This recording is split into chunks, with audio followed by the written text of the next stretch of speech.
Hello guys, जय Hind. Actually आज का जो टॉपिक है वो ट्रांसफार्मर के ऊपर है। बेसिकली जो ट्रांसफार्मर्स होते हैं तो उनका वर्क क्या होता है, उनका वर्किंग प्रिंसिपल क्या होता है, कहाँ पे यूजेस होते हैं, कहाँ पे कितना लगाना चाहिए, कौन सा लगाना चाहिए, इसमें काफ़ी कन्फ्यूजन्स हैं। और बेसिकली इसी पे आज का जो टॉपिक है वो डिस्कस होगा। तो ट्रांसफार्मर एक तरीके की डिवाइस है जो कि आप कह सकते हो, जो कि इलेक्ट्रिकल डिवाइस कह सकते हो इसको।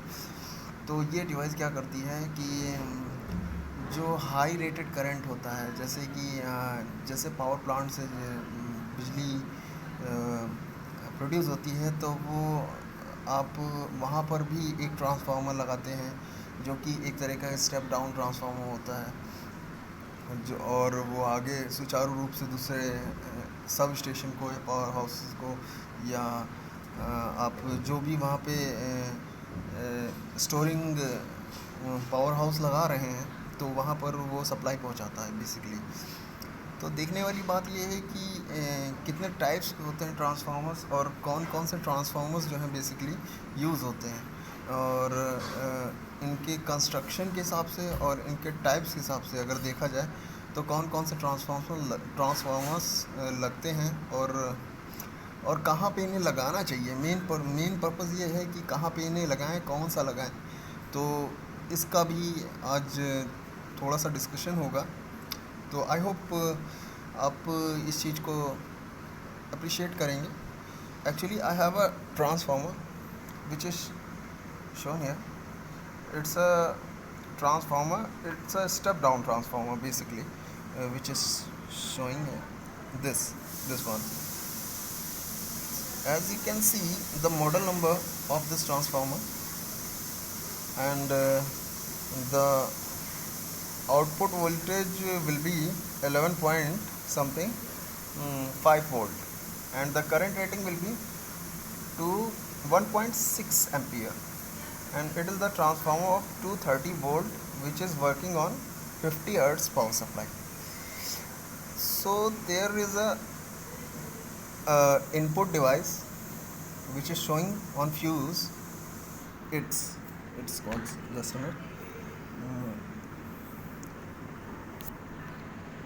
This one is input device, uh, input terminal, sorry, this one, and it's called fuse, which is implemented in this input, and this one,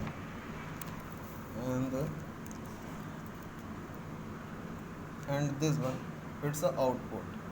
It's a basically shell type of transformer. So get on the topic. आइए discuss करते हैं transformers के बारे में and इनके types के बारे में। तब थोड़ा सा काफ़ी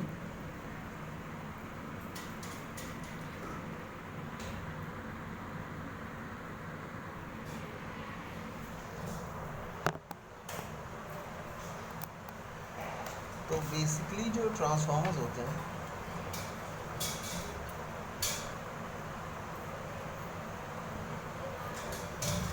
टाइप्स ऑफ ट्रांसफार्मर, मैं इन शॉर्ट में TF लिखता हूँ ट्रांसफार्मर। तो होते कितने टाइप के on the basis of working, it will be three types.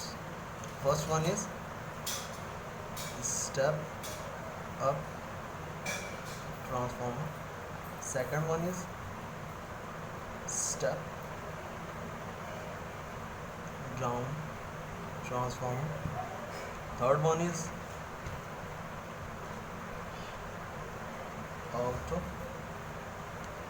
transformer. So there will be three types of transformers, and the basis of construction, on the basis of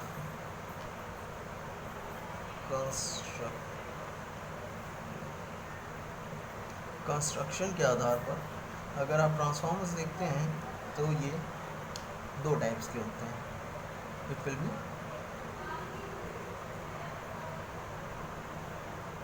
two types. First one is core type and the second one is shell type।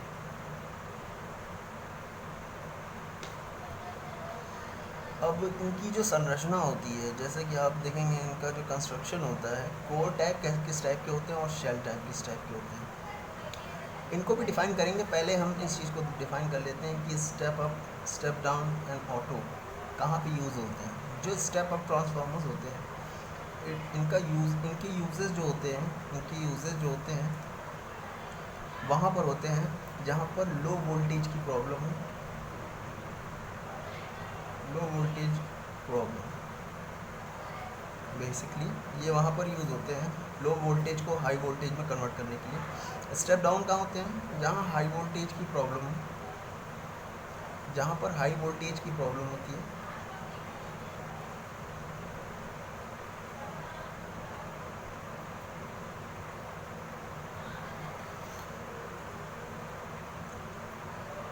तो वहाँ पर इनका use होता है, ये high voltage को low voltage में convert करते हैं।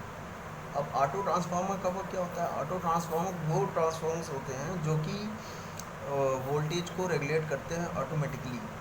तो हाई और वो लो वोल्टेज का इनको फर्क नहीं पड़ता है। तो बेसिकली ये जो इनके यूज़र्स हैं वो कहाँ पर यूज़ होते हैं वो आपने देख लिया। और ये जो कोर टाइप और शेल टाइप के ट्रांसफार्मर्स की जो कंस्ट्रक्शन है जो इनका, तो वो भी दो टाइप्स का होता है बेसिकली। ये दोनों टाइप्स के होते हैं, जो कि first one is single phase के लिए और 3 फेस के लिए। दोनों ही टाइप के जो ये होते हैं ट्रांसफार्मर, कोर टाइप और शेल टाइप। तो जो कोर टाइप ट्रांसफार्मर्स होते हैं बेसिकली सिंगल फेस की, वो उनकी संरचना जो होती है कुछ इस प्रकार की होती है।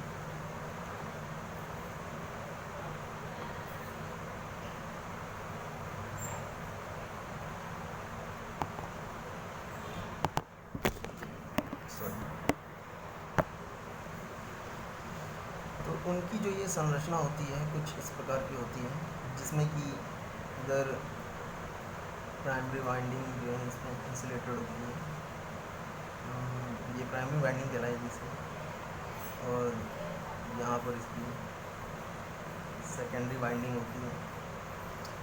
तो यहाँ पर मान लीजिए कुछ रेजिस्टेंस लगा दिया है हमने, और यहाँ पर मान लीजिए कुछ इंडक्टेंस लगा दिया।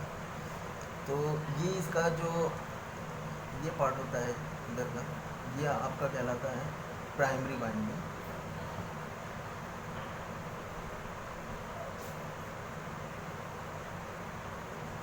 और this one is called secondary winding. तो यहाँ पर नंबर ऑफ टर्न्स होते हैं N1, यहाँ पे नंबर ऑफ टर्न्स होते हैं N2। और ये आपका जो यहाँ पर वोल्टेज सोर्स लगता है, वोल्टेज V1 कहते हैं इसको, और ये आपका रेजिस्टेंस R1, ये इंडक्टेंस X1।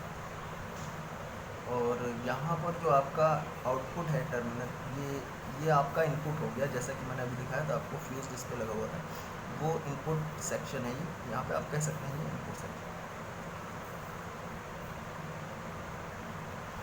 और ये आपका आउटपुट, यहाँ पर आपका इंडक्टेंस लग गया, रेजिस्टेंस, एंड देयर लोड, ये आपका लोड हो गया, लोड, ये आपका रेजिस्टेंस R2 हो गया, और ये इंडक्टेंस X2। तो इस प्रकार से इसकी संरचना होती है कोर टाइप की। शेल टाइप की कैसा होता है, तो इनकी जो वाइंडिंग होती है बेसिकली, जिसमें देखने वाली बात ये है कि इसके कोर, ये जो कोर कहती है लैमिनेटेड कोर कहलाती है, लैमिनेटेड कोर। तो यहाँ पर जब हम करंट फ्लो करते हैं, वोल्टेज में करंट फ्लो होता है, तो इस पर जो है फ्लक्स प्रोड्यूस होता है। फ्लक्स कहाँ प्रोड्यूस होता है? इसकी लैमिनेटेड कोर पर प्रोड्यूस होता है, और ये इसके चारों तरफ फ्लो करता है। तो बेसिकली जो इसका जो कंस्ट्रक्शन है, इसकी जो वाइंडिंग है इसकी कोर पर होती है, जो कि दो साइड पे होती है अलग अलग, बीच में फ्लक्स प्रोड्यूस होता है, जिसे फाई से डिनोट करते हैं। और ये जो आपका कोर टाइप का हो गया, और शेल टाइप का जो होता है, शेल टाइप का बेसिकली जो होता है,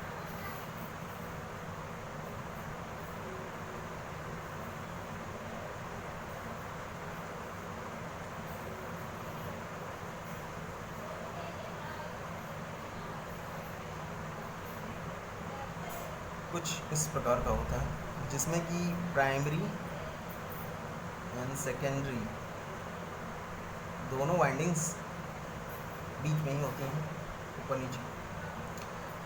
यहाँ पर इनपुट दिया जाता है और यहाँ से आउटपुट आता है। तो ये हो गए दो टाइप्स जो कि बेसिकली ट्रांसफार्मर में यूजेस होते हैं,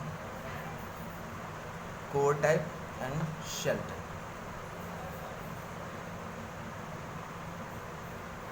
बाकी सब ऐसे ही होता है। यहाँ पर रेजिस्टेंस, इंडक्टेंस लगता है, वोल्टेज सोर्स दिया जाता है, यहाँ पर सब कुछ वैसे ही है। इनपुट सेक्शन होता है ये, और इधर आउटपुट होता है। तो ये तो थे सिंगल फेज़ के, और 3 फेज़ के हम आपको नेक्स्ट वीडियो में समझाएंगे, जिसके लिए आपको थोड़ा सा वेट करना होगा। बाकी आपको 3 फेज़ के हम नेक्स्ट वीडियो में समझाएंगे। ओके गाइस, जय हिंद।